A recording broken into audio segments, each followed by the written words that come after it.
Salam sejahtera dan selamat datang sekali lagi kepada semua ke channel ini Current Sphere MY.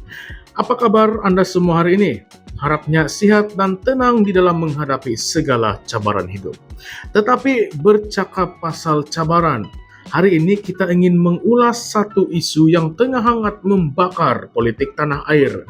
Satu kenyataan daripada Presiden PAS Tan Sri Abdul Hadi Awang yang telah menimbulkan gelombang kontroversi. Bayangkan, beliau kata bahwa kemenangan politik lebih utama daripada menunaikan umrah dan haji. Ya betul, bukan saya reka cerita. Kenyataan ini bukan sahaja mengejutkan tetapi juga mengundang reaksi keras daripada pelbagai pihak termasuklah Parti Amanah sendiri. Jadi mari kita kupas ataupun mari kita ulas bersama dan kamu nilailah sendiri. Masuk akal atau tidak atau sudah terlalu melampau. Baiklah, baru-baru ini pada malam Sabtu 19 April 2025, satu ceramah politik Perikatan Nasional di Kampung Tanjung Keramat, Tapah, Tan Sri Abdul Hadi Awang dilaporkan berkata bahwa kemenangan politik tidak boleh ditangguhkan lagi kerana Islam mesti berada di tampuk kuasa untuk memimpin masyarakat menurut ajaran Islam. Menurutnya inilah perintah Allah. Beliau seterusnya membandingkan situasi politik sekarang dengan peristiwa sejarah apabila Nabi Muhammad sendiri menangguhkan pelaksanaan umrah baginda selepas temeterainya perjanjian Hudaibiyah. Katanya umat Islam patut mengambil pengajaran daripada situasi itu, bahwa strategi politik boleh mengatasi ibadah dalam konteks tertentu. Coba kamu bayangkan, kenyataan ini bukan setakat menyentuh soal keutamaan ibadah, tetapi juga membawa satu naratif yang sangat besar, bahwa Islam hanya boleh benar-benar dilaksanakan apabila berada di dalam kuasa politik. Abdul Hadi juga menyentuh bahwa ramai umat Islam hari ini tidak memahami perkara ini dan lebih cenderung untuk menunaikan ibadah seperti haji dan umrah daripada mengejar kuasa politik. Beliau turut menyindir mereka yang pernah bersama PAS tetapi kini bersama Amanah, serta ahli UMNO yang dikatakannya tidak membaca sejarah Nabi. Menurut beliau, sebab itulah mereka mudah terpengaruh dan bekerja sama dengan DAP. Satu tindakan yang beliau gambarkan sebagai tanda kejahilan. Di dalam ceramah itu juga Abdul Hadi menegaskan bahwa di Malaysia umat Islam majoritinya ialah orang Melayu. Jadi mereka berhak untuk memimpin. Namun beliau menyatakan bahwa ini tidak bermakna hak-hak bukan Islam dinafikan. Non-Muslim boleh tinggal di dalam negara Islam dan menyertai kerajaan. Tetapi kekuasaan politik tertinggi menurut beliau mestilah dipegang oleh orang Islam. Hadir sama di dalam ceramah itu ialah Naib Presiden PAS Datuk Idris Ahmad, Naib Presiden Bersatu Datuk Seri Ahmad Faizal Azumu, dan pengerusi PAS Perak Razman Zakaria. Jadi ini bukan ceramah kecil-kecilan. Ini adalah platform rasmi dan kenyataan dibuat di hadapan pemimpin-pemimpin kanan parti. Reaksi kepada kenyataan ini memang tidak ambil masa yang lama untuk meletup. Pada keesokan harinya, 20 April, Amanah melalui Ketua Biro Syariah dan Dakwa Negeri Perak, Azmi Muhammad Nazir, mengeluarkan kenyataan membidas kenyataan Abdul Hadi.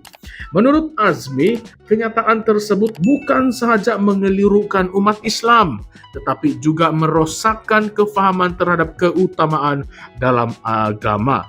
Beliau menegaskan bahwa ibadah haji merupakan rukun Islam kelima dan merupakan fardu ain kepada setiap muslim yang mampu, manakala umrah pula adalah ibadah yang amat digalakkan di dalam Islam. Kata Azmi lagi, haji bukan sekadar amalan sunat, tetapi perintah yang mulia daripada Allah. Mengurangkan nilai ibadah ini atas dasar politik boleh disifatkan sebagai satu bentuk ekstremisme politik. Malah beliau menyeru agar Abdul Hadi menarik balik kenyataan itu dan memperbetulkan kefahaman supaya tidak mengelirukan rakyat. Dan disinilah muncul persoalan besar yang kita semua patut fikirkan bersama. Adakah politik benar-benar boleh mengatasi ibadah? Adakah wajar untuk menyamakan konteks zaman Rasulullah dengan konteks politik zaman modern hari ini? Ramai cendekiawan Islam telah lama berhujah bahwa kita perlu berhati-hati apabila mentafsir tindakan Nabi di dalam konteks masa kini. Lebih-lebih lagi apabila ia melibatkan kuasa politik dan kepentingan parti. Ya, Nabi pernah menangguhkan umrah, tetapi tindakan itu diambil untuk mengelak perperangan dan demi perjanjian damai, bukan semata-mata untuk memenangi pilihan raya.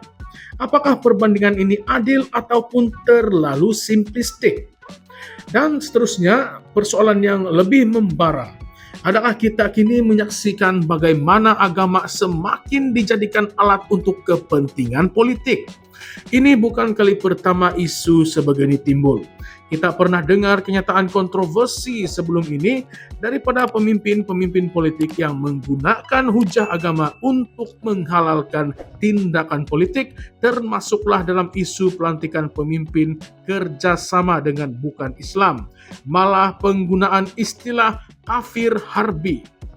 Bila perkara seperti ini berlaku, ia bukan sekadar mencetuskan perdebatan, tetapi juga boleh menghakis keharmonian antara masyarakat berbilang kaum dan agama di Malaysia. Coba kamu pikir, kalau setiap parti mula tafsir Islam mengikut acuan masing-masing semata-mata untuk sokongan politik, apa yang akan jadi kepada perpaduan negara kita? Dan kita tidak boleh abaikan hakikat bahwa kenyataan seperti ini memberikan tekanan besar kepada rakyat biasa. Kamu bayangkan, ada orang yang simpan duit bertahun-tahun ingin pergi umrah ataupun haji, tetapi tiba-tiba datang kenyataan yang seolah-olah mempersoalkan keutamaan ibadah mereka, semata-mata kerana politik. Bagaimanakah kamu rasa perasaan mereka? Bagaimana pula dengan generasi muda yang cuba memahami Islam dengan lebih mendalam? Adakah mereka akan lebih keliru apabila tokoh agama sendiri memberikan pandangan yang bercampur dengan agenda politik? Tetapi kamu semua, dalam kita membincangkan semua ini, kita juga perlu bersikap adil. Kita kena akui bahwa memang politik dalam Islam bukanlah perkara yang asing. Dalam sejarah Islam memang wujud konsep kepimpinan Islam yang mentadbir berdasarkan syariah. Namun ada garis pemisah yang jelas antara memperjuangkan politik atas dasar prinsip Islam dengan memperalatkan Islam untuk menang pilihan raya. Dan bila kenyataan seumpama ini keluar dari mulut seorang tokoh besar seperti Tan Sri Abdul Hadi Awang, kesannya bukanlah sedikit. Jadi saya ingin tanya kamu semua secara terus terang, patutkah kenyataan macam ini dibenarkan tanpa ditegur? Atau adakah perlu satu garisan panduan yang jelas tentang sejauh mana ahli politik boleh menggunakan agama di dalam ucapan mereka? Adakah sudah tiba masanya untuk masyarakat termasuklah Majlis Fatwa Kebangsaan tampil memberikan penjelasan dan panduan agar umat Islam tidak terus keliru dan terpecah belah? Itulah dia kupasan kita pada video kali ini. Memang panas, kontroversi dan cukup mendalam untuk buat kita semua berfikir. Apakah pandangan kamu semua? Adakah Anda setuju dengan kenyataan Tan Sri Abdul Hadi? Atau adakah kamu rasa yang kenyataan macam ini sepatutnya diperbetulkan demi kesucian ibadah dan keharmonian negara? Coba tinggalkan komen Anda, ulaskan pendapat Anda di ruangan komen di bawah. Dan jangan lupa untuk like video ini, share dengan kawan-kawan dan subscribe kepada channel ini Currents VMY untuk lebih banyak kupasan berani dan penuh dengan isi. Kita tidak akan berhenti bertanya, kita tidak akan berhenti berfikir. Sampai kita jumpa lagi di dalam video yang seterusnya. Jaga diri, jaga akidah, dan jaga perpaduan. Salam sejahtera, salam hormat semua. Sekian sahaja, terima kasih.